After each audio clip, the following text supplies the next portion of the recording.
Assalamualaikum warahmatullahi wabarakatuh. Perkenalkan, kami dari kelompok 1 akan mempresentasikan tentang hutang jangka pendek atau hutang lancar. Sebelumnya, perkenalkan, nama saya Iva Syarifatus Syahadah, NPM 191063103003016, dan teman saya. Halo, perkenalkan nama saya Ariadna Madhiratri Miranda dari kelompok 1. Baiklah, langsung saja. Pengertian hutang lancar.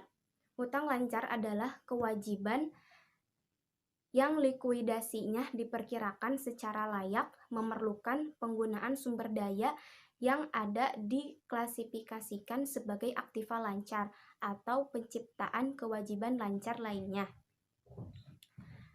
Adapun 3 karakter utama kewajiban, yaitu kewajiban saat ini. Kewajiban atau yang sering kita dengar adalah hutang, adalah situasi kewajiban yang ada pada hari ini. Pada saat kita membuat laporan, misalnya kita membuat laporan keuangan per 31 Desember 2020. Pada 30 Desember 2020 ini kita tahu persis sudah ada bukti yang layak menyatakan bahwa nanti 2 bulan berikutnya kita harus membayar kewajiban atau utang sebanyak 2 juta misalnya. Membayarnya itu dalam waktu 2 bulan lagi kan. Tapi pada saat kita membuat laporan keuangan, kita sudah tahu kewajiban itu sudah ada. Disebabkan karena kejadian masa lampau.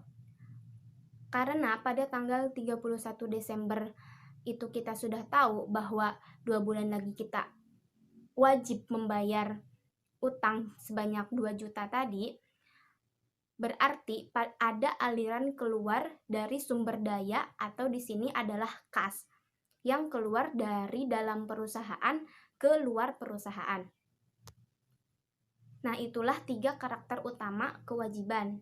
Kewajiban saat ini terus yang disebabkan karena kejadian masa lampau membuat aliran sumber daya keluar dari perusahaan yang seperti tadi, kas ataupun barang jasa itu juga. Jika berbicara tentang kewajiban, ada 2 kewajiban yang harus kita ketahui, yaitu kewajiban jangka pendek dan kewajiban jangka panjang. Kewajiban jangka pendek dilaporkan jika 2 kondisi berikut dipenuhi. Yang pertama, bisa dilihat kewajiban diekspektasikan untuk dilunasi dalam jangka waktu 1 siklus operasi atau bisa dalam kurang dari 12 bulan. Yang kedua, kewajiban diekspektasikan untuk dilunasi dalam jangka waktu 12 bulan setelah tanggal pelaporan. Selanjutnya, ada jenis-jenis hutang lancar. Yang pertama itu ada hutang usaha, wesel bayar, hutang jangka panjang yang jatuh tempo, kewajiban jangka pendek yang diharapkan didanai kembali, lalu ada hutang dividen, deposito yang dapat dikembalikan, pendapatan diterima di muka, dan ada hutang pajak penjualan atau pendapatan. Berikutnya, utang usaha atau dagang. Nilai yang harus dibayarkan perusahaan harus terkait dengan perlengkapan barang atau jasa yang dibeli. Yang pertama, muncul karena adanya selisih waktu antara diterimanya barang atau jasa dengan pembayaran. Yang kedua, term penjualan. Contohnya itu 2/10, N/10, dan juga ada 1/10 dan masih banyak lainnya. Biasanya disampaikan ketika jangka waktu cukup panjang, biasanya antara 30-60 hari. Berikutnya ada utang wesel. Utang wesel adalah tipe hutang yang lebih mengikat daripada utang usaha. Hutang wesel adalah pernyataan tertulis di mana pihak perusahaan berjanji untuk membayar sejumlah nilai tertentu dalam waktu tertentu. Hutang wesel ini dapat muncul dari transaksi pembelian dan atau pendanaan. Dan juga ada untuk utang wesel dapat diklasifikasikan sebagai kewajiban jangka pendek maupun jangka panjang. Utang wesel juga dapat termasuk utang wesel dengan bunga ataupun utang wesel tanpa bunga atau zero interest bearing note. Contohnya, contoh perhitungan hutang wesel pakai bunga. Misalkan perusahaan pada tanggal 2 April 2004, perusahaan menerbitkan sebuah proses nilai nominal 1 juta, bunga 12% setahun, yang akan jatuh tempo pada tanggal 30 Juni 2004 sebagai pelunasan hutang usaha. Jurnal yang dibuat pada tanggal 2 April adalah sebagai berikut. 2 April 2004. Hutang usaha pada wesel bayar atau hutang wesel. Hutang usaha ada pada kolom debit dan wesel bayar atau hutang wesel ada pada kolom kredit sebanyak masing-masing 1 juta rupiah. Selanjutnya, pada tanggal jatuh tempo 30 Juni 2004, jurnal yang dibuat adalah wesel bayar atau hutang wesel, biaya bunga, kas. Wesel bayar dan biaya bunga ada pada kolom debit dan kas kredit.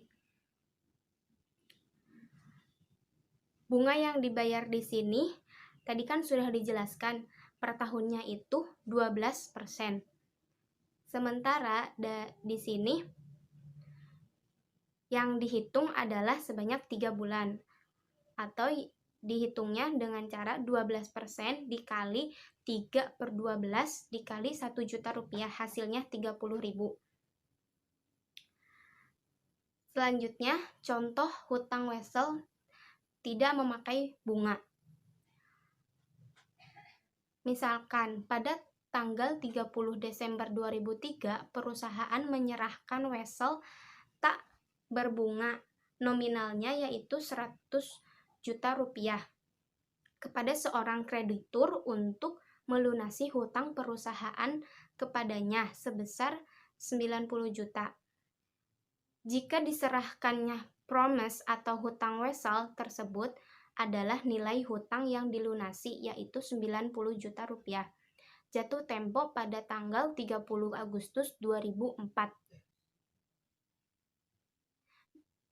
Jurnal yang diperlukan pada tanggal 30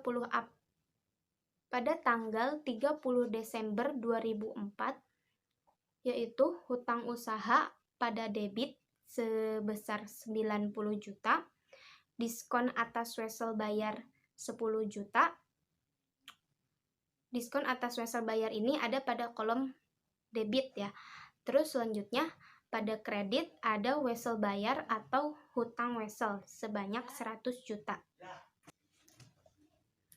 Saldo rekening wesel bayar yaitu 100 juta rupiah dan saldo diskon atas hutang wesel sebesar 10 juta disajikan di neraca sebagai berikut. Hutang lancar. Hutang wesel sebesar 100 juta dikurangi diskon atas hutang wesel sebesar 10 juta. Jumlahnya yaitu 90 juta. Selanjutnya, pada tanggal 30 Agustus 2004, pada saat membayar wesel sebesar 100 juta, perusahaan membuat 2 jurnal sebagai berikut. Pada tanggal 30 Agustus 2004, di jurnal yaitu hutang wesel pada kas sebesar 100 juta dan biaya bunga pada diskon atas wesel bayar sebesar 10 juta. Untuk selanjutnya yaitu hutang jangka panjang yang jatuh tempo. Hutang jangka panjang seperti obligasi, hipotek, maupun wesel yang akan jatuh tempo pada tahun fiskal berikutnya dapat diakui sebagai hutang lancar. Namun, ada juga yang tidak boleh diakui sebagai hutang lancar. Hutang jangka panjang yang tidak boleh diakui sebagai hutang lancar jika pertama, dilunasi dari hasil penerbitan hutang yang baru, dikonversi menjadi model saham. Yang selanjutnya dilunasi dengan menggunakan aktiva yang terakumulasi untuk tujuan tersebut, yang secara layak tidak ditunjukkan sebagai aktiva lancar. Yang selanjutnya ada kewajiban jangka pendek yang diharapkan didanai kembali. Beberapa kewajiban jangka pendek diharapkan akan didanai kembali atau short-term obligation expected to be refinanced atas dasar jangka pendek dan karena itu diperkirakan tidak memerlukan penggunaan modal kerja selama tahun berikutnya. Kriteria pendanaan kembali. Ada kriteria otoritatif untuk menentukan situasi di mana kewajiban jangka pendek dapat secara layak dikeluarkan dari kewajiban lancar. Suatu perusahaan diharuskan untuk mengeluarkan kewajiban jangka pendek dari kewajiban lancar hanya jika kedua kondisi berikut dipenuhi. Yang pertama, memiliki rencana untuk mendanai kembali kewajiban atas dasar jangka panjang. Dan yang kedua adalah menunjukkan kemampuan untuk melaksanakan pendanaan kembali. Yang selanjutnya yaitu hutang dividen. Hutang dividen adalah kewajiban perusahaan kepada para pemegang saham karena mengumumkan pembagian laba berupa kas dan aktiva lain. Dalam pembagian dividen ini, biasanya perusahaan mengumumkan secara resmi jumlah atau nominal dari dividen tersebut, baru dilakukan pembayaran. Kewajiban yang timbul karena adanya pengumuman ini diakui sebagai kewajiban atau hutang lancar sebesar jumlah yang akan dibayarkan sesuai dengan pengumuman tersebut. Contoh dari hutang dividen adalah sebagai berikut. Pada tanggal 31 Desember 2010, perusahaan PT Big Hit mengumumkan pembagian dividen 1.000 per lembar saham untuk jumlah saham yang beredar 10.000 lembar. Pembayaran akan dilakukan mulai tanggal 15 Januari 2011. Transaksi akan dicatat di dalam jurnal sebagai berikut. Yang pertama, pada waktu pengumuman, laba yang ditahan berada di debit dengan sebesar 10 juta, sedangkan hutang dividen berada di kredit sebesar 10 juta. Lalu yang kedua ada pada waktu dividen dibayarkan akan di jurnal. Hutang dividen berada di debit sebesar 10 juta, sedangkan kas berada di kredit sebesar 10 juta. Pendapatan diterima di muka. Perusahaan biasanya menerima pembayaran atas barang atau jasa yang belum diberikan. Dalam penerimaan jenis ini, perusahaan harus memasukkannya ke dalam pos hutang karena perusahaan memiliki kewajiban memberikan barang atau jasa yang belum diberikan di masa yang akan datang. Contoh dari transaksi pendapatan dibayar di muka adalah sebagai berikut.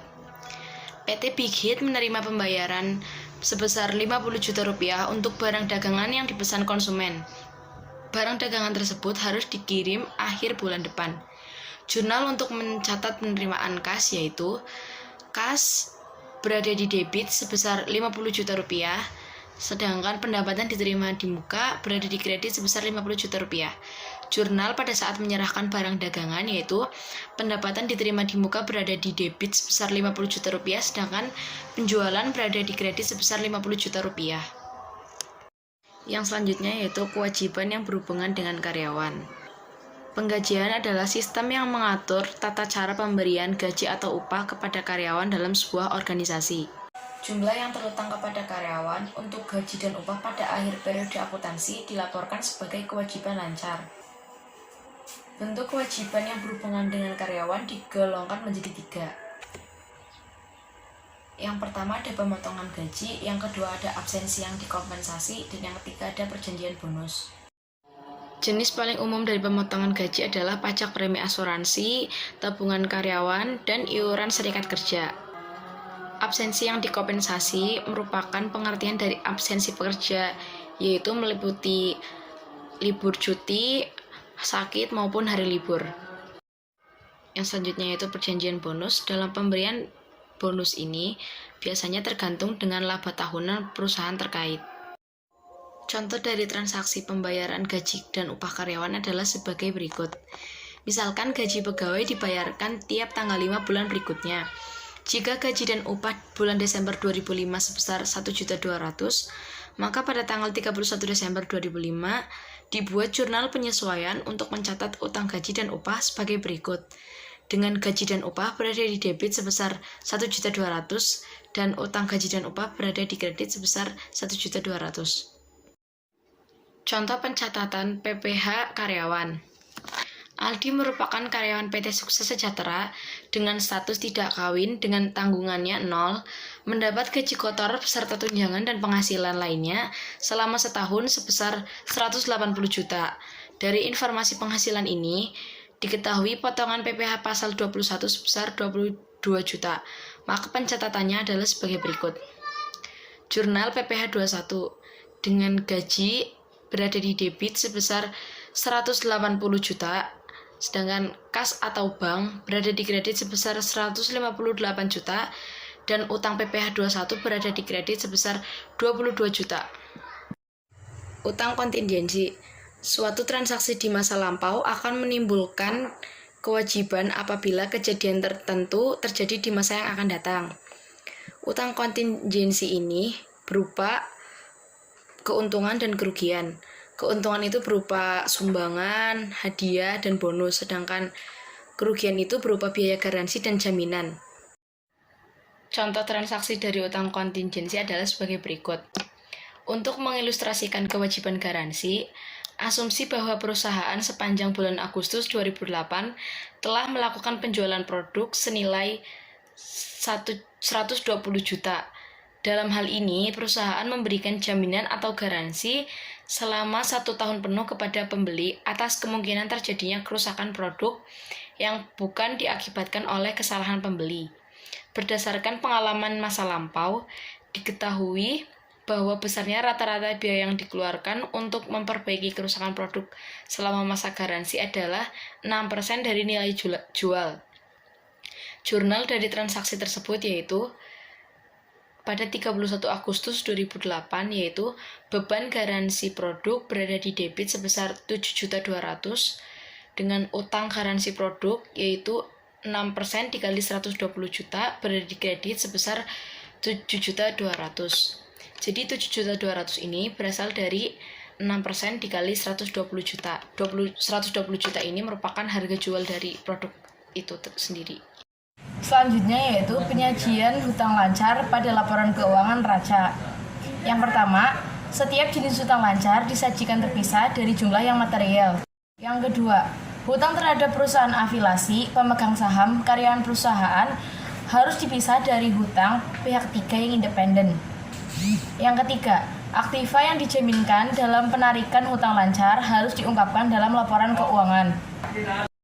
Yang keempat, aktiva dan hutang lancar tidak boleh digabungkan penyajinya di dalam jumlah neto. Yang kelima, hutang bersyarat harus dijelaskan di dalam neraca. Yang keenam, disajikan sesuai likuiditasnya.